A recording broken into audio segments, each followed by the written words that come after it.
こんにちは、隙間のリリーです。メレを読むためのハワイ語ミニ講座、よろしくお願いします。今日は、レイアナ・オ・マーノア・イカナニ・オナープア。これ長いんですけど、メレのタイトルなんですよね。アーロン・サラが歌っていて、作ったのは、可愛いカプオカラネ・ヒューイットさんなんですけども、このレイアナ・オ・マーノア・イカナニ・オナープア、このメレの内容ではなくて、今日はこの長いタイトルでもってハワイ語の基本的なところをご説明したいと思います。まずお2つ「お」があるんですが、こちらには大きながついていて、こっちはないんですよね。違うんですよね。この大きな「お」の方は、これマーノは地名ですけど、固有名についてこの固有名が主語であることを記している大きな「お」です。ここが主語なんですね。そしてこの文頭のレイアナのところが述語です。霊を身につけたような状態です。マノア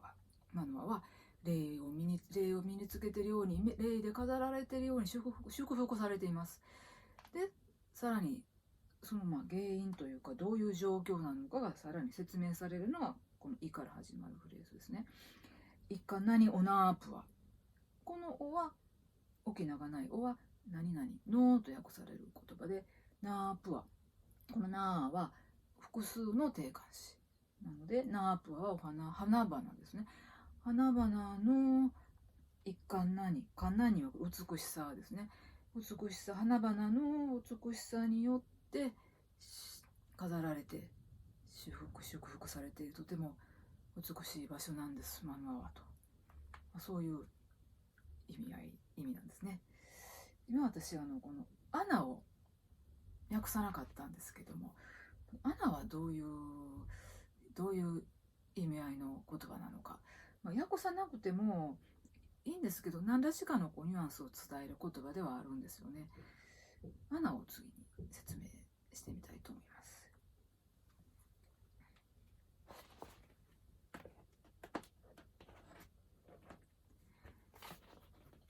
アナって何と思われたかもしれないんですけど、よく使われる、よく耳にしている言葉なんですね。イナイヤマイアナカプアナ。先ほどのレイアナのアナはこのアナと同じなんです。どういう言葉かというと、イナイヤマイ、ここが述語動詞なんですよね。動詞の後ろについて、その動詞の内容を際立たせる言葉であると、辞書にはそんな風に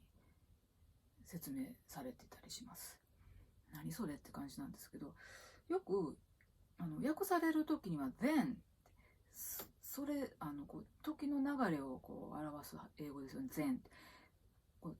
さあとか、それではみたいな感じで、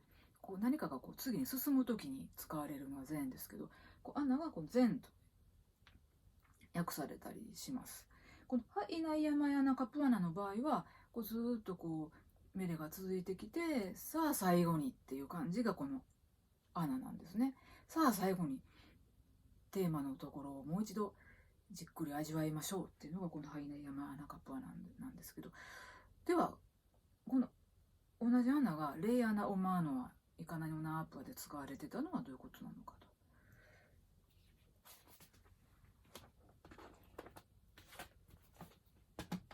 ハイナイヤマイの場合はずっとメレがあった上で登場してたアナなんですけど、これは冒頭のこのメレの冒頭の歌詞でもあるんですね。最初のところにこれ使われてるってどういうことか。私は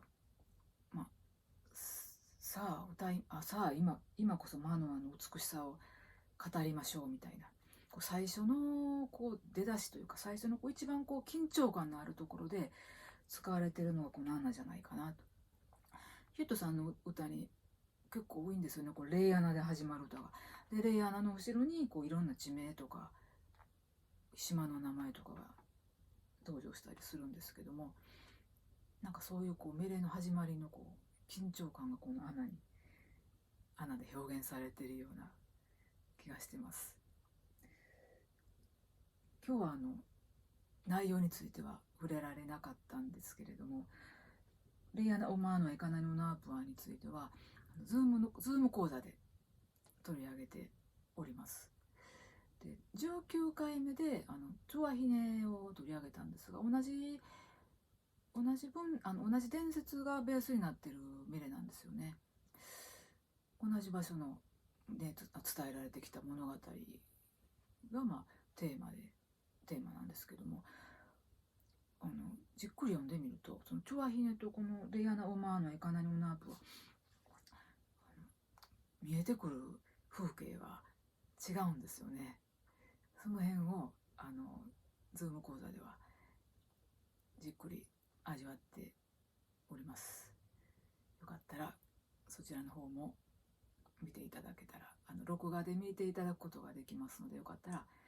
そちらの方も見ていただけたら嬉しいです。